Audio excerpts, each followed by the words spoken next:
habitual ahora, estamos transmitiendo a través de Facebook en el muro de la página oficial del Partido Verde Animalista. Y bueno, entonces que después de la audición, de la transmisión, si a ustedes les resultó útil y de su agrado nuestras conceptualizaciones, le den un me gusta y compartan.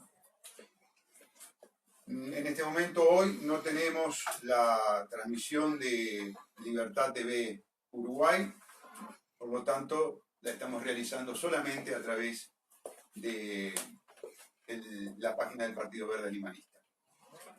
Dos invitaciones importantes. El miércoles que viene ustedes saben que en el departamento de Soriano, en las afueras de la ciudad de Mercedes, en el predio de la Asociación Rural de Soriano se lleva a cabo el evento Expo Activa, donde los distintos candidatos presidenciales fueron convocados para exponer con respecto a un interrogatorio que se nos ha hecho llegar, pero que se nos pidió que fuera reservado, es decir, que no se diera a conocer antes del evento, para responder por parte de los candidatos 3 preguntas que efectúan esa gremial de productores rurales. Por supuesto que es importante la presencia de la gente. Allí van a tener oportunidad de escuchar el posicionamiento de los diferentes candidatos con respecto exclusivamente a la problemática que plantea la gremial respecto de temas que son propios o específicos de esa gremial. No tenemos 3 minutos para responder cada pregunta, por lo tanto ustedes se darán cuenta que las respuestas deben ser muy sintéticas, concisas, y no hay posibilidad de ampliaciones, de explicaciones por lo exiguo del tiempo. Y luego los quiero convocar tal vez a un evento muy importante desde el punto de vista institucional, pero también para mí muy importante desde el punto de vista personal. Me estoy refiriendo al lanzamiento de la campaña electoral del Partido Verde Animalista, que se va a llevar a cabo el día viernes 22 de marzo a la hora 19 en el Club Neptuno. Es una oportunidad, obviamente, amigos, para que, además de escuchar muchas cosas que ya hemos dicho a través de nuestras audiciones y seguiremos exponiendo y ampliando, poder conocernos personalmente. Así que entonces vaya la invitación formal a todos aquellos que quieren de alguna manera conocer los postulados del partido, a los integrantes del partido y estrechar entonces un conocimiento de carácter personal, la invitación para el día 22 de marzo a la hora 19 en el Club Neptuno.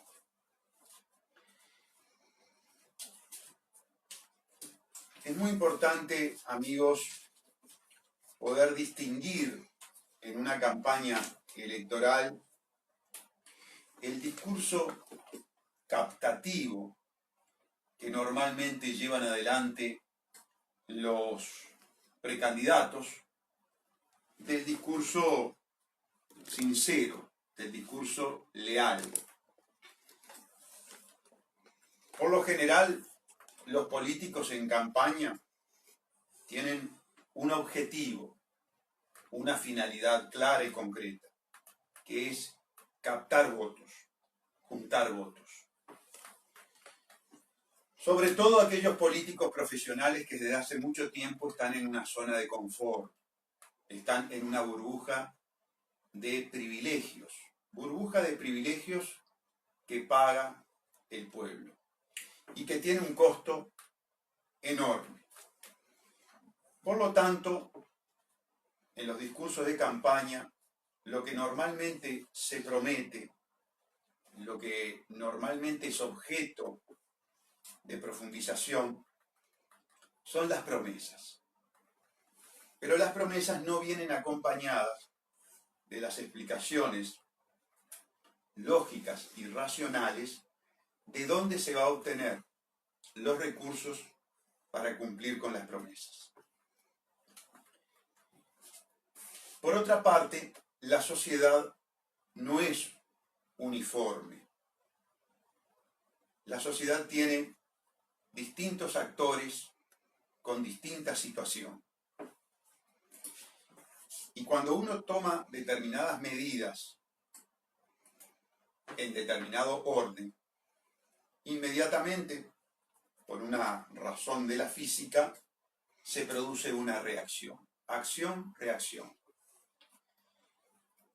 Y las medidas que pueden ser muy positivas para un sector sean altamente negativas para otro.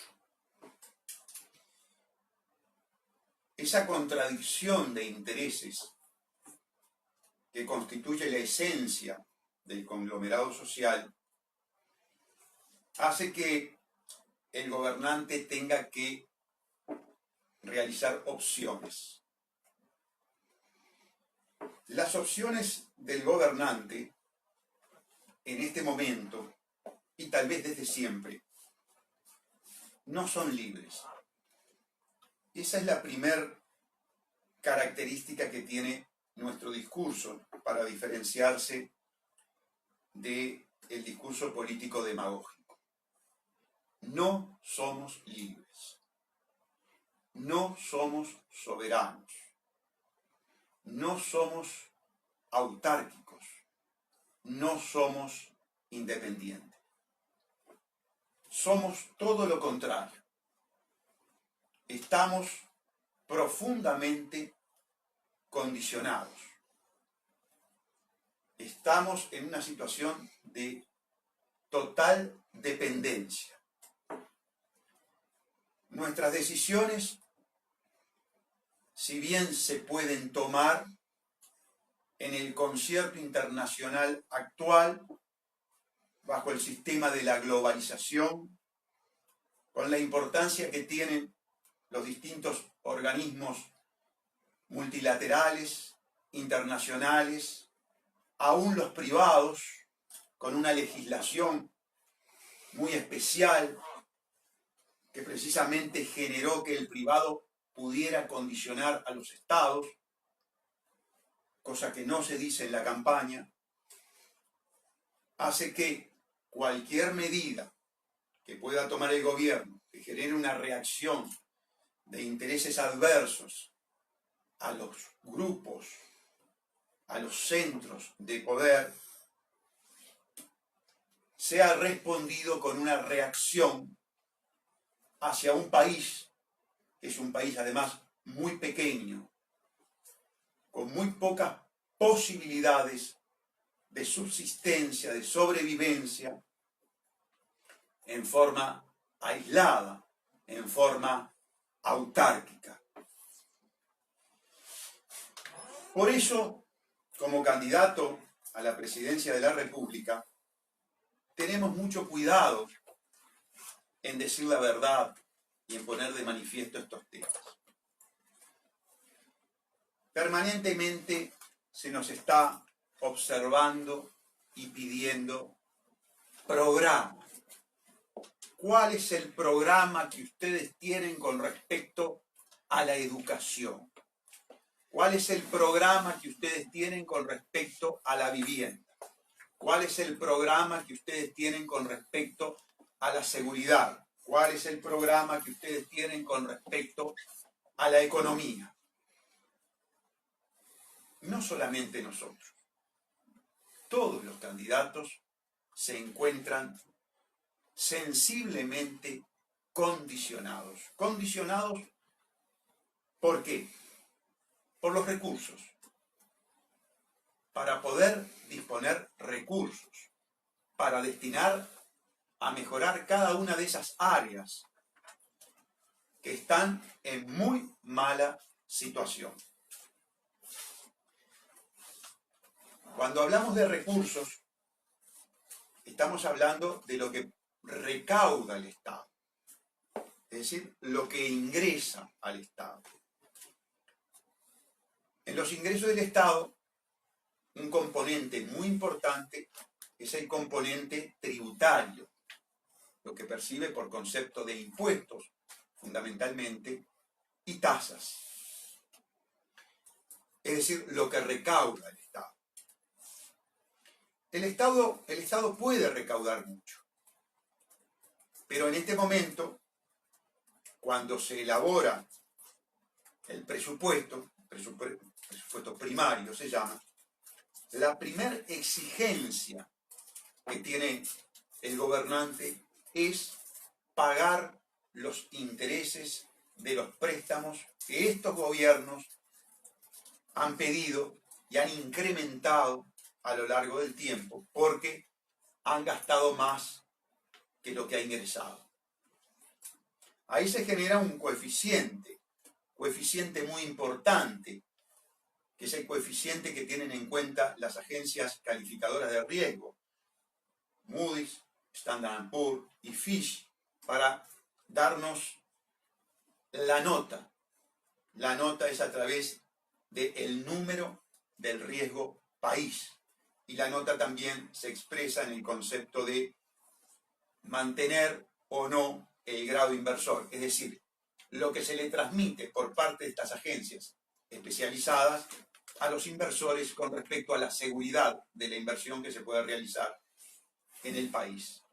Créanme que este aspecto, para un país que vive de prestado, es tal vez de gravitante importancia.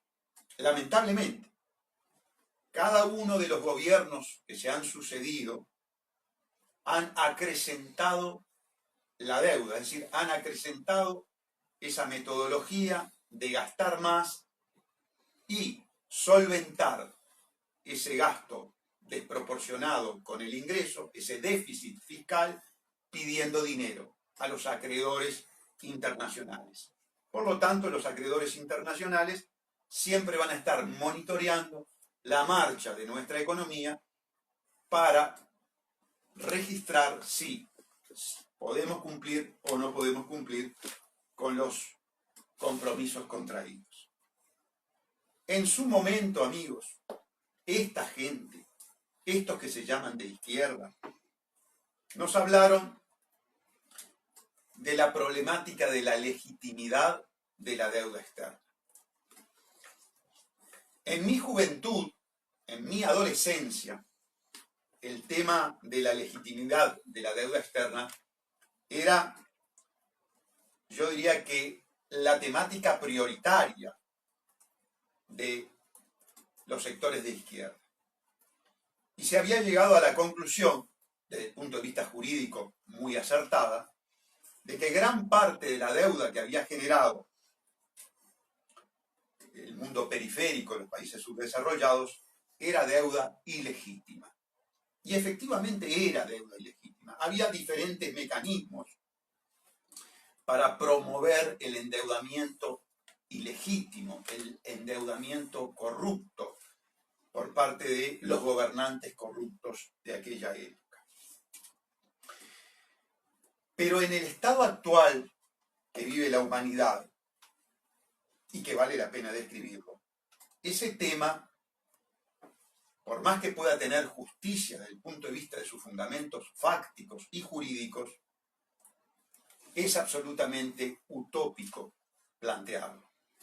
Es absolutamente utópico plantearlo. O no será, buen día, Buen día. o no será que después que llegamos al poder la convertimos en legítima. Sí, pero esa conversión, estamos hablando en términos teóricos. Sí, correcto. Y en términos teóricos, algo que nace ilegítimamente, por más traición ideológica, por más que te hayas corrompido, por más que el enemigo se haya vuelto tu amo, eso no quita la naturaleza jurídica ilícita en su origen, ab initio. Sí, correcto. Yo creo que es un poco también aquello de una cosa estar adentro de la casa de gobierno y otra cosa estar afuera, ¿no? Sí. Una vez que ascendés al poder, te das cuenta que los condicionamientos, tu propia inviabilidad, te hacen necesario contraer más deuda ilegítima, si tú querés. Y entonces lo que fue tu banderita durante tanto tiempo pasó a ser tu salvación, o tu tabla de salvación. Correcto. Ahora, Enrique, nosotros, que no somos juntavotos, que no prometemos cosas que no podamos cumplir, es decir, no somos demagogos, no somos mentirosos. No nos embanderamos en esa tesis tampoco. Nosotros tenemos que explicarle a la gente que este tema, el tema del endeudamiento crónico, profundizado, aumentado por un gobierno corrupto, que justamente encontró en la corrupción la sangría más importante del pueblo uruguayo, nos deja profundamente condicionados. Y que cumplir con los compromisos financieros de la deuda generada por los políticos hasta el momento es ineludible. Sí, sí. Y te quita margen de acción total, prácticamente te quita total. margen de acción total, porque yo lo que estoy explicando, Enrique, es que todos estos políticos que salen hoy a prometer soluciones son los políticos que crearon el problema. A ver, vayamos por parte. Yo subí... No, y no lo crearon, pero hoy ni lo mencionan. Ni lo mencionan, ahí está. Lo esconden. Lo esconden. Porque de decirlos tendrían que sonrojarse, porque fueron los causantes.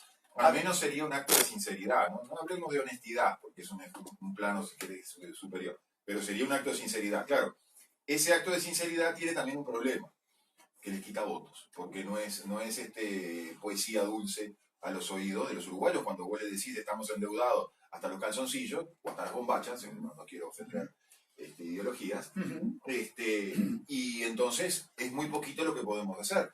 Todo lo que ustedes me están pidiendo y todo lo que yo les estoy prometiendo para decirles que voy a cumplir con lo que ustedes me están pidiendo, no se lo puedo decir. Claro.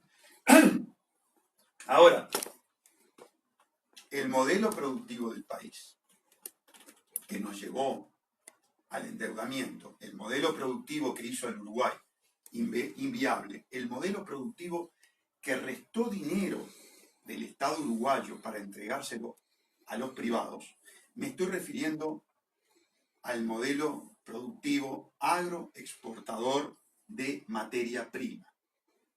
Primero que impulsó ese modelo, esa forma de inserción del Uruguay en el concierto económico y comercial internacional fue Julio María Sanguinetti, hablando después de la dictadura militar. Nos estamos refiriendo a la ley forestal. Amigos, que supone también un entramado de endeudamientos, ¿no? De parte del Estado, de parte del país, amén de las renuncias fiscales que luego se van a ir concretando. Y que no solamente fueron renuncias fiscales, amigos. Yo hablo con propiedad. No soy forestador, ni cosa que se le parezca. Pero tengo amigos forestadores. Y hubo subvenciones. Y el dinero que transfirió el Estado uruguayo a individuos de mucho dinero para que llevaran adelante el emprendimiento forestal fue enorme, enorme. Cuando... Gustavo, yo te voy a decir una pequeña anotación. Sí. Me consta que que las subvenciones no se pagaron inmediatamente, pero hubo forestales que ya se estaban enriqueciendo con la primer corta de árboles, que todavía no habían recibido la subvención, que suponía un vagón de dinero más. Es cierto, en determinado momento Mujica cortó las subvenciones, porque ya eran absolutamente obscenas. Desde un principio fueron obscenas. Desde un principio, pero en el momento que vos ves que cada corta suponía que se enriquecían, encima el Estado les volcaba, porque obviamente lo había así establecido, les volcaba un vagón de dinero a esas mismas personas. En el Twitter, amigos, a raíz de una exposición que hizo Enrique en el programa Estado de Situación en Durazno con Joana Galeano, que lo subimos a las redes, Enrique decía, esto no es izquierda. Y entonces saltaron una cantidad de individuos que se consideran afiliados a la teoría liberal. Sí, pero que tampoco son liberales. Diciendo, no voy a discutir ahora porque me interesa lo que tú vas a decir. Bueno, pero eso, tampoco son liberales. Es más, hago una pequeña introducción y dejo que tú profundices el tema, porque en realidad fue el tema que tú dio motivo la exposición tuya. Nos dicen, no puede de ninguna manera, y es un disparate, decir que esto no es izquierda porque el Estado interviene. Si ser izquierda significa admitir que el Estado interviene, entonces no existe la derecha. No, correcto. No existe la derecha. Es todo izquierda. Y si por izquierda se entiende socialismo, entonces llegamos a la barbaridad de la confusión de decir que gobiernos como los de Obama o de Clinton, o hasta si se quiere del propio Trump, son gobiernos de izquierda. ¿Por qué? Porque si algo ha quedado claro, amigos, es que en el sistema capitalista la intervención del Estado es grosera, es brutal y normalmente es corrupta.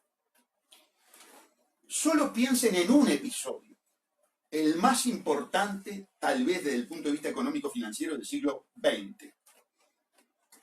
La crisis banquera mundial, que se origina en Estados Unidos por la estafa de las hipotecas subprime que llevan adelante los banqueros. Los banqueros estafan al pueblo de Estados Unidos, estafan también al resto de la humanidad por el anclaje con el dólar que tienen el resto de las economías. Se proyecta esa estafa en una quiebra de cantidad de individuos que no podían pagar las hipotecas, que pierden sus casas. Los bancos que habían comprado esos títulos de esas hipotecas basuras también entran en crisis. Y los que armaron la estafa, los banqueros que armaron la estafa, y aquí viene lo importante, son rescatados en el orden de 18 millones de dólares. Empresas de seguro como AIG rescatada en millones y millones de dólares. General Motor Company, la fabricante de los Chevrolet, es rescatada en millones de dólares por el Estado. El dinero del contribuyente lo toma el Estado y sale a saldar las deudas, a entregarle dinero a los privados, a las empresas capitalistas que se suponen que compite en situación de oferta y demanda de libre mercado, todo lo cual es mentira, y que cuando se fundieron, en lugar de asumir como correspondería que se fundieron, sí. En un Estado liberal, Estado liberal se fundían. Se fundían y desaparecían. Efectivamente. Pagaban lo que podía de las deudas y desaparecían. Nadie salía al rescate, y menos el Estado. Menos el Estado. El Estado salió con la plata del contribuyente, degradando todos los servicios esenciales, a cubrir los intereses del banquero privado. Le saldó las deudas, pagó para que estos pudieran seguir funcionando. Todas las explicaciones que quieran dar, al margen. El Estado intervino, e intervino para salvar empresas capitalistas. El error sigue siendo, de base, seguir dividiendo el mundo en izquierda, derecha, izquierda. Correcto. A eso pero yo lo voy a decir todavía más claro, como en alguna medida lo puse en el Twitter contra algunos que se hacen llamar libertarios, pero no sé qué quiere decir libertario también. ¿No? Yo no sé si anarquista. No, o sea que no. Creo que no. Creo que quieren decir que son liberales, pero eso sí, les gusta el Estado para determinadas cosas. Porque yo les planteo inmediatamente, UPM es izquierda. Los contratos de inversión, las exoneraciones impositivas en zona franca, solo para UPM. ¿Es izquierda? La bancarización obligatoria. ¿Es izquierda? El nuevo Código del Proceso Penal y la Ley de Fiscalía General del Departamento de Estado, Departamento de Justicia de Estados Unidos. ¿Es izquierda? La extranjerización de la La tierra. extranjerización de la tierra. Las famosas PPP, que parece que no les dieron resultado porque se dieron cuenta que no podían. El asistencialismo. Ahí está. Pero ¿alguien puede pensar que Marx y Lenin en algún libro alguna vez dijeron que el Estado tenía que pagarle a los pobres para que los pobres siguieran siendo pobres y no trabajaran? Eso se llama lumpen, Ahora, eso se llama desclasado si alguien en la terminología marxista. Si alguien me quiere decir, no, el Frente Amplio es digno heredero del vallismo Chapa 15, no digo ni siquiera de Valle de Ordóñez, del vallismo de Luis Valle. Es digno heredero de ese vallismo, del capitalismo prebendario, que favorece a empresarios amigos, que ponen plata para la campaña de los partidos. Estoy de acuerdo. Que alguien me llame eso socialdemocracia para vestirlo con un lindo vestidito, capaz que estoy de acuerdo. Pero eso no es ni izquierda ni liberalismo. Ahí está. Y eso es de lo que están enamorados muchos uruguayos. Los uruguayos que se enriquecen con ese sistema. Exacto. Nosotros preferimos hablar, amigos, de un maridaje perverso.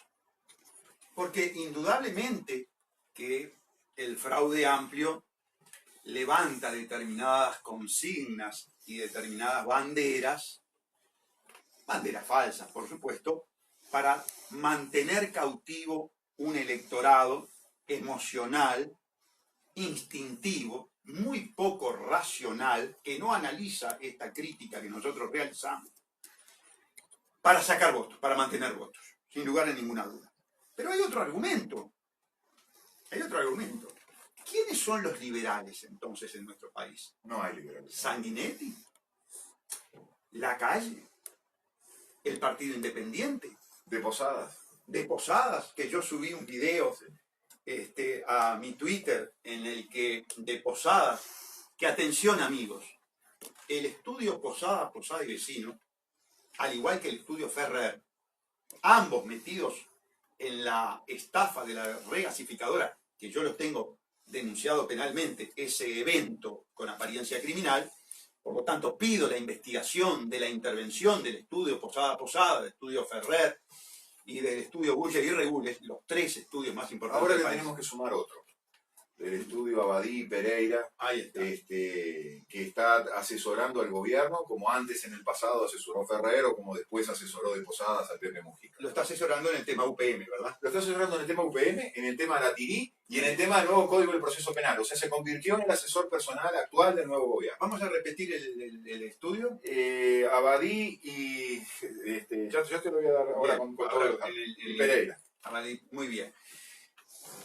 Nosotros subimos a nuestra página de Twitter una entrevista que se le hace a De Posadas hablando con respecto a la figura de Sanguinetti y a las responsabilidades que tuvo y que tiene, por supuesto, Sanguinetti, que ahora sale a querer ser solución en todo este caos que está viviendo el país. Pero les decía, si fuera izquierda, la pregunta es, ¿por qué el Partido Nacional, por qué el Partido Colorado, por qué el Partido Independiente, en lo medular, cogobernaron con el fraude amplio? Que cogobernaron con el fraude amplio, mal que les pese a blancos, colorados e independientes, es una realidad tangible. Salieron blancos y colorados e independientes a enfrentar el contrato criminal con proyección genocida UPM. No, lo teníamos a García. Lo teníamos a García enfrente en Pueblo Centenario, hablando a favor de UPM. Y en un lado lo teníamos a Eber da Rosa, y del otro lado lo teníamos a Vidalín, Vidalín este último había sacado el decreto 2443/2017 en favor de ese contrato. Como lo tuvieron en favor de Botnia en su momento, Exactamente. del contrato de Montes de Plata, que ni chistaron en su momento cuando se puso a la vista lo que era el contrato, después de un esfuerzo bastante importante que yo hice desde la Fiscalía. El estudio es Rueda, Abadí, Pereira. Ese es el estudio Rueda Abadí Pereira. que ahora es el cuarto estudio que ahora ha ganado, parece que el favoritismo del gobierno del Frente Amplio. Recordemos, gobierno del Frente Amplio que en su momento lo tuvo a Ferrer. Recuerdo cuando Mujica, cuando estaba haciendo la campaña Mujica, hizo toda una exposición allá en el Conrad, patrocinada por Ferrer. Luego Ferrer se murió, y entonces ahí fue que se fueron con Posadas y tuvieron, como tú dijiste, el contrato de la regasificadora, el contrato de Montes del Plata también. Y bueno, ahora parece que cambiaron de vuelta, el gobierno cambió de estudio jurídico. Ahora, yo creo que lo que voy a decir es quizás algo nimio frente a las cosas que vos estás diciendo, pero el Estado uruguayo tiene necesidad de contratar estudios jurídicos. ¿Cuántos miles de abogados? Con tantos miles de abogados, ¿no? Bueno, tiene el secretario de la presidencia que también trabaja a nivel particular. Pero tiene una cantidad de abogados. Es necesario que contrate estudios jurídicos. Y casualidad, los estudios jurídicos que contrata el Estado son los estudios jurídicos de las corporaciones. Exacto. ¿Qué pleitean contra el Estado? Entonces no son estudios jurídicos. Eso se les llama lobby. Lobby, yo siempre digo lobby del lobizonte y lobisario, el lobista y lobisario. No, entonces, el lobby, la facilitación, es la penetración, es el colonialismo jurídico, porque son estudios de abogados, y eso es lo que más nos duele, nos puede doler prenda ajena, pero nos puede doler prenda. Se usa el derecho, se malusa el derecho, como decía un amigo mío, es un torcido en realidad, no es un derecho, se utiliza ese torcido para influir en las decisiones del Estado. Es el síndrome de Chang'an y Chirolita, es el acto de ventriloquia, es la penetración de los intereses privados abominando, comiéndose los intereses públicos. Es ese Estado que es una fachada, que parece que todavía tiene los poderes exorbitantes del Estado, como todo Estado, de que le da la autoridad, que le da el imperio, pero al servicio, ese imperium, al servicio de los poderosos intereses privados. Pucha que el monstruo es grande. Pucha que el monstruo que enfrentamos, Gustavo, es muy grande. Es el Estado, con todo su imperio y con su abuso de poder y con sus desviaciones de poder, al servicio de las grandes corporaciones. Es aquello del monstruo que pisa fuerte, pues este monstruo sí que pisa fuerte. Por lo tanto, Enrique, a aquellos que nos piden programa, otro elemento importante del Partido Verde Animalista, desmontar este aparato de lobby que tienen las corporaciones, que nos profundizó el fraude amplio con la colaboración de blancos, colorados e independientes. Tenemos propuestas, y tenemos propuestas muy importantes, porque este lobby de estudios jurídicos, es el que hace que estos gobiernos, fraude amplistas, colorados, blancos, gobiernen contra el pueblo, gobiernen para satisfacer los intereses de quienes son los clientes de estos estudios jurídicos. ¿Saben qué? La regasificadora. Tienen que recordar muy bien el tema de la regasificadora, porque ahí los tenemos metidos a todos. La privatización perversa de ANCAP, que llevó adelante el fraude amplio. Yo le pregunto a los que dicen que el fraude amplio es estatista, de beta marxista-leninista, o tal vez foquista, si ha escuchado alguna vez que un marxista-leninista promueva la privatización de los medios de producción y de las empresas públicas. Lo hizo de la forma más perversa el fraude amplio. Lo mismo digo, mirá. Con el asesoramiento del estudio jurídico de Posadas. Sí, Enrique. No, yo lo mismo digo del otro lado. ¿Dónde puede haber alguno, un liberal que admita que dos entes públicos del Estado, como ANCAP y UTE, creen una sociedad anónima que se escape al derecho público? Correcto. Eso no es liberalismo tampoco. Correcto. No es liberalismo tampoco. Ahora, aquí lo interesante es, tú lo sabes muy bien, Gustavo, que las herramientas para crear esa persona jurídica privada, a través de una licitación privada manejada por el estudio Posada de Vecino, las herramientas venían de los gobiernos anteriores, de los gobiernos blancos colorados, que por dos leyes, una de ANCAP y otra de UTE, le dieron la posibilidad a los entes autónomos, así como le dieron la posibilidad a las intendencias también, de crear sociedades anónimas. Ahora, que alguien me diga, eso es izquierda, eso es derecha, eso es liberalismo, eso es marxismo-leninismo, no. Eso es joda. Eso es joda. Porque esa es la huida del derecho administrativo, del derecho público. Eso es la prostitución total. Es decir, que algo tenga algo público y privado, algo de privado y algo de público al mismo tiempo es imposible. Hay un delito previsto en el Código Penal que lo prohíbe, que lo sanciona. Que me digan que ese delito ha sido derogado de facto, de hecho, por estos corruptos. Bueno, pero cuando digo corruptos, corruptores y corruptos, no involucro ni derecha ni izquierda. No identifico con derecha e izquierda, porque yo no creo en derecha e izquierda, ni izquierda-derecha. Identifico, sí, corruptores y corruptos. Y al mismo tiempo que identifico corruptores y corruptos, paso una línea transversal por todos los partidos políticos, por el de gobierno y por la oposición, y encuentro situaciones de esa característica. Sí, convengamos lo siguiente. Cuando ANCAP es vaciada por Sendic y el fraude amplio, porque no es solo Sendic fue el chivo expiatorio, fue vaciado por el gobierno de Mujica, y fue encubierto el vaciamiento por el gobierno de Vázquez. Tenían directores Colorado, estaba Amaro, y tenía director nacionalista. Pero si a eso le sumás, sí, lo que duró el vaciamiento. No, y la aceptación de la renuncia de Sendic en el Parlamento, tenés la respuesta inmediata. El silencio cómplice. El silencio cómplice. ¿Por qué? Porque nadie quería, porque se sabía que los trapitos sucios saltaban para todos lados y que estaban todos con las manos sucias. Entonces había que cerrar rápidamente el episodio Sendic. Se había quemado el chivo expiatorio, como decís tú, se había quemado, y todos los demás que tenían responsabilidad no podían ni chistar ni hablar. Por eso duró lo que duró, 1 minuto.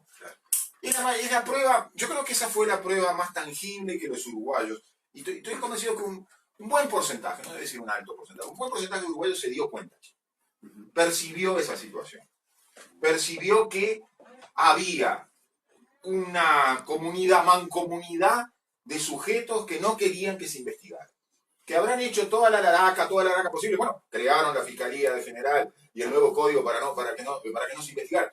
Y yo te voy a unir con un tema más actual, Gustavo, eso. Yo creo que es el mismo nerviosismo que tiene el gobierno y que tiene la oposición, que podría eventualmente llegar a ser gobierno, con esto que está ocurriendo con el excomandante Manini Ríos. El nerviosismo de que el avispero se sacudió. El nerviosismo de que muchos pueden quedar con la rueda para arriba. No sé si se concretará o no. ¿Podés explicar un poquito más? Sí, correcto. ¿A qué te referís? Yo creo que hay en las reacciones del gobierno, en estos amagues que se están rumoreando ahora, de una cantidad de acciones que van a tomar contra el comandante Manini Ríos para neutralizarlo, para que no sea candidato. Veo en la oposición el que inmediatamente se fueron a abrazar al presidente Vázquez. Veo en esas actitudes, más allá de esa mancomunión, ¿no?, del partido único del nuevo orden mundial. Hay que recordar que el excomandante Manini Ríos atacó al nuevo orden mundial, dejó en evidencia el nuevo orden mundial, y este es el partido del nuevo orden mundial. En la medida que es el partido que responde al nuevo orden mundial, no puede permitir ni Tabaré Vázquez, ni Luis, ahora le digo Luis, porque él renegó su apellido. ¿Quieres que le digan la calle? No quiere que le digan la calle. Bueno, ni Tabaré, ni Luis quieren un hombre que los deje en evidencia. Y el comandante, el doctor Gustavo Salli, quien habla, hemos dejado en evidencia de que son un partido único, que trabaja para las corporaciones extranjeras. Cuando alguien te deja en evidencia, te deja mal parado. ¿Y sabés lo que le pone a la ciudadanía delante? Como tratamos con esfuerzo ambos. Señores, hay otra opción. Hay otra alternativa, con un margen de actuación muy pequeño, como tú dijiste en la primera media hora. Pero no sigamos votando más de lo mismo. Esta gente ha quedado en evidencia, nuevamente, con el silencio cómplice del minuto que duró la aceptación de la renuncia de Sendic, y ahora lo vuelvo a unir con estos episodios relacionados con Manini Ríos. Casi todo el espectro político, no voy a decir todo, pero casi todo el espectro político quedó muy mal parado. Y trató de abroquelarse como se abroquela. Quizás el abroquelamiento esta vez no fue tan cerrado, porque algunos dijeron, no, pará poquito. Sí, correcto. Con respecto siguiendo con respecto al tema de la coparticipación que ha tenido los partidos del nuevo orden mundial, que sigue hasta ahora ocupando los cargos. A nadie se le ha ocurrido decir, bueno, estamos en el año, aunque sea en el año electoral, vamos a soltar un poquitito. Vamos a soltarnos un poquitito. Efectivamente. Nadie, porque en otras veces, creo que fue en el primer gobierno, no hubo participación, lo cual fue muy digno de la oposición. Ya en el segundo no aguantaron. No aguantaron vivir a la intemperie. Y entonces participaron. Pero creo que cerca de las elecciones dejaron los cargos. Ahora nadie habla de dejar los cargos. Nadie habla de dejar los cargos. Yo creo que esa es una de las cosas más evidentes, Gustavo. La coparticipación en entes autónomos, en servicios descentralizados, y en cuanto a oficinita hay, porque no tiene por qué ser entes autónomos y servicios solamente, bueno, es la demostración del cogobierno. Cuando uno es oposición, se va a la calle. La calle. Se va a la calle a pelearla, a sufrirla, y dentro de todo, a no tener las mieles y los beneficios de estar en un servicio ente público. Pero eso ningún partido lo quiso hacer. Quizás porque eso significaba, por la falta de capacidad de los partidos, la extinción de los partidos tradicionales. Y perdóname que te desvíe tanto del tema, pero voy a otro aspecto, que es el siguiente. Hasta que en el Uruguay no desaparezcan los partidos tradicionales, el Uruguay no va a salir del pozo en el que se encuentra. Porque los partidos tradicionales son funcionales al Frente Amplio y lo van a seguir siendo. Porque el Frente lo quiere y porque los partidos tradicionales lo quieren. Se aman mutuamente, dependen uno del otro. Entonces, mientras existan los partidos tradicionales, seguiremos teniendo Frente Amplio en el poder. Porque tienen un amo en común, como bien lo dijo el comandante Manini Ríos, dependen de esos centros de poder. Gobiernan para esos centros de poder. Tú sabes que lo que dijo el comandante sacudió al país. La prensa que antes era terriblemente antifrente amplista, me refiero a la década del 70, algunos periodistas que están totalmente afiliados al sistema corporatocrático, ¿verdad? Salieron a endilgarle al comandante Manini un adjetivo que para nosotros es muy común. Conspiranoico. Sí, señor. Si ustedes entran en el portal Montevideo y leen la columna de Gerardo Sotelo, periodista con el que tengo amistad, pero obviamente discrepancias político-ideológicas muy notorias, llama a Manini Ríos por su posicionamiento con respecto a la dependencia, a la interrelación de los políticos uruguayos con respecto a los centros de poder, conspiranoico. Es un adjetivo descalificante que en realidad lo que busca es, lisa y llanamente, no entrar a profundizar sobre el tema real. El tema real es la dependencia. El tema real es precisamente esa metodología del lobismo que acabamos de poner de manifiesto con Enrique. Es para ocultar la vergüenza, Gustavo. Yo soy casi un mecanismo de autodefensa para ocultar la vergüenza, para no decirle a la gente la verdad, porque la verdad avergüenza. ¿Cuál es la verdad vergonzante? Es que el país ha sido prostituido. Ahí está. Que el país ha sido prostituido a favor de las grandes corporaciones. Que hoy la gente está tomando agua que le hace mal para la salud cuando abre la canilla de OCE, mientras hay un grupito de uruguayos que se está enriqueciendo, haciendo enriquecer muchísimo más a las corporaciones extranjeras. Eso avergüenza a cualquier ser humano. Cualquier ser humano se siente avergonzado frente a esa situación. Señores, y esto es muy importante, el fraude amplio, para los que dicen que es de izquierda, yo en la tarde de ayer la mañana de ayer me dediqué a leer un librito sobre la reforma agraria y las conceptualizaciones de Raúl Sendic sobre la problemática del agro uruguayo, precisamente para poder identificar claramente cuál era la postura de la izquierda cuando llamaba a la reforma agraria, cuando llamaba a luchar contra los latifundios ¿Cómo era la canción aquella? A desalambrar. A desalambrar, a desalambrar. Ahí está. No me acuerdo, no soy bueno para la música. Lo mío, de Juan. Ahí está. Correcto. Desalambraron. Pero yo le pregunto al individuo que está confundido en las redes. ¿Desalambró Mujica?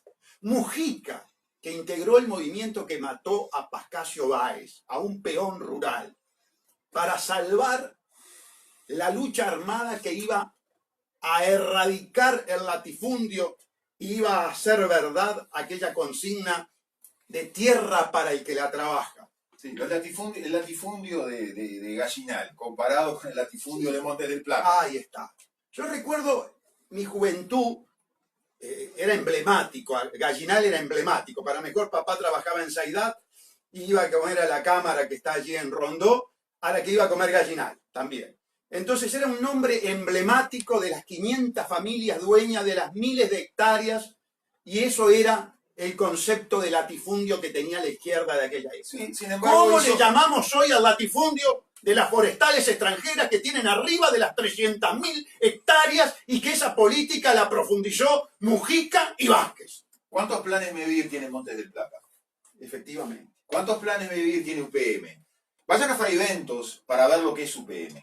Para saber lo que es UPM, el egoísmo, a ultranza, la expoliación de lo que es UPM, vayan a Fraiventos.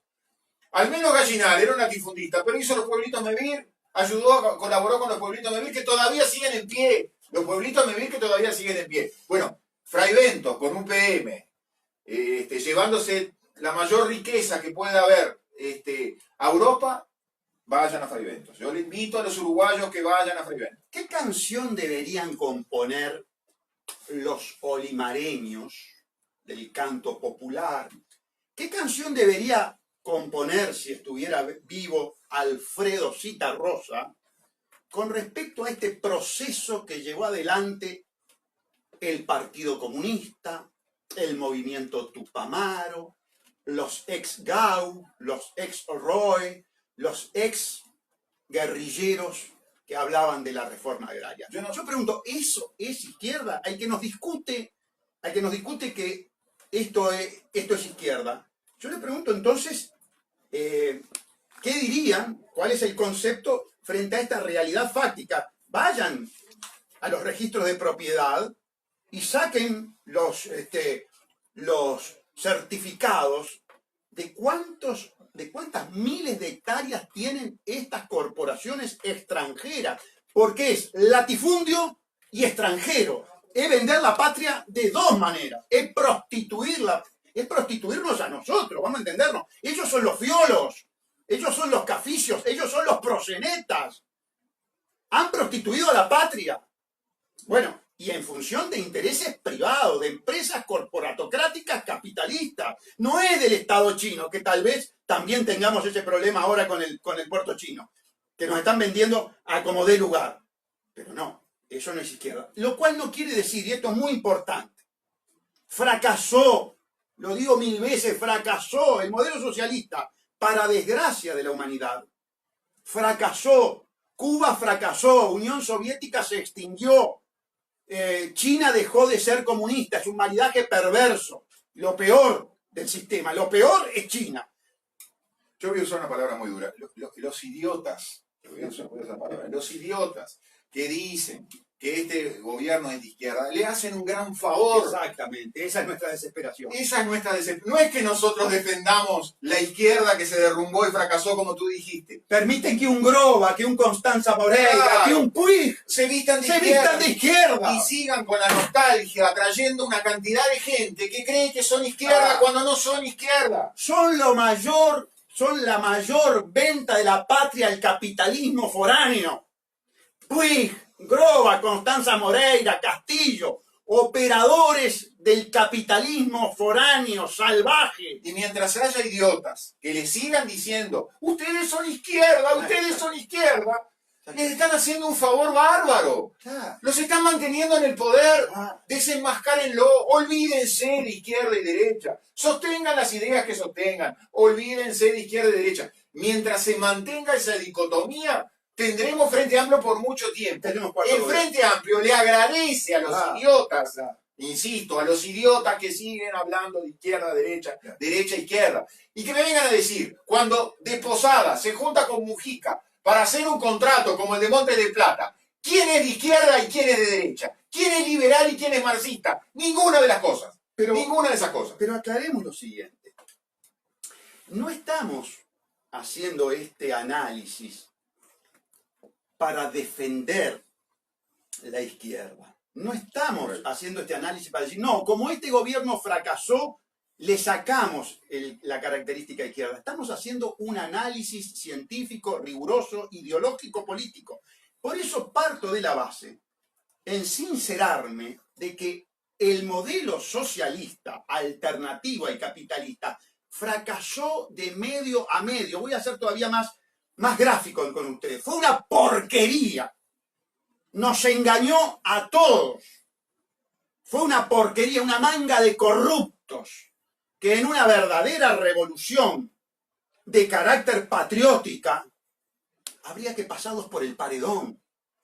Sí, voy a ser bien claro, en una revolución, ¿verdad? Que no es el estado actual que vive el país, por eso la aclaración, se les pasaba por el paredón. Que quede claro, fracasó. Y lamentablemente fracasó. ¿Cómo se los pasó por el paredón? ¿Cómo se los pasó por el paredón? Claro, sí, pero los que quedaron resultaron, en definitiva, unos verdaderos corruptos, traidores, ladrones, de lo peor. Entonces, lamentablemente fracasó para la humanidad, porque se consolidó ¿qué? No se consolidó tampoco un sistema liberal. Es mentira lo del mercado, la oferta, la demanda, como salen en el Twitter los confundidos. Vos le llamás idiota, yo esta vez voy a ser un poquito menos radical. Los confundidos, no hay libre mercado, señores. Cuando tienen corporaciones que mueven más dinero que el PBI de los grandes estados. Pero además, Gustavo, si esos mismos sujetos, si defendieran realmente el liberalismo, a lo primero que se tendrían que oponer es a los contratos de inversión, es a las PPP, y no se han opuesto, al contrario. Al contrario, los falsos liberales, como de Posadas, se asociaron a todos estos mecanismos que ya no son, sí, que yo incluso en muchos casos no son privatizaciones, son peor que privatizaciones, son penetraciones, porque permiten el fenómeno ese publi-privado, que las PPP quizás es la pastillita más interesante, pero que los contratos de inversión también es una repetición de eso. Que el nuevo Código del Proceso Penal, donde se privatizó nada menos que el derecho penal, es otra prueba de eso. Entonces, ¿dónde están? Porque un liberal bien parado defiende el Estado mínimo, sí, el Estado mínimo, pero el Estado mínimo cumpliendo con sus funciones mínimas. Entre otras, tener cárceles decentes, por mencionar una al pasar, tener una justicia independiente, tener una policía bien preparada, tener un ejército bien preparado. Y esas cosas no las tenemos. ¿Por qué? Porque el Estado, el gobierno, se ha encargado de los negocios y ha olvidado sus cometidos esenciales. Entonces, aún en un Estado laissez-faire, laissez-passer, ultraliberal, el Estado tiene que hacerse cargo del ejercicio de la autoridad en esos grandes temas.